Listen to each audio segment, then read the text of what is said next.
హల్లెలూయా. దానియేలు రాజుకు ప్రాముఖ్యంగా కనపడుతూ ఉన్నాడు. దానియేలుకి ఏదైనా ఒక ప్రత్యేకమైన స్థితి నేను ఇవ్వాలి. దానియేలును అందరిలోనూ ఉన్నతముగా నేను పెట్టాలి. దానియేలును అందరూ గౌరవించేలా నేను చేయాలి. దానియేలు యొక్క ఆలోచన తలంపులు గొప్పవే, కాబట్టి గొప్పవాడిగానే నేను చేయాలి. నీ ఆలోచన తలంపులు గొప్పగా ఉన్నప్పుడు దేవుడు నిన్ను గొప్ప చేయడానికి ఇష్టపడతాడు. దేవునికి స్తోత్రం. నీ ఆలోచన తలంపులు గొప్పగా ఉండాలి.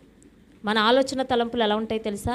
ఎంతసేపు ఎదుటివారిని ఎలా మోసం చేద్దామా అని, ఎంతసేపు కూడా ఎదుటివారిని ఎలాగున మన మాటలతో వారిని గారడీ చేద్దామా అని, ఎంతసేపు కూడా ఎదుటివారి రీతిలో ఎలాగ మనం లాభం పొందుకుందామా అని.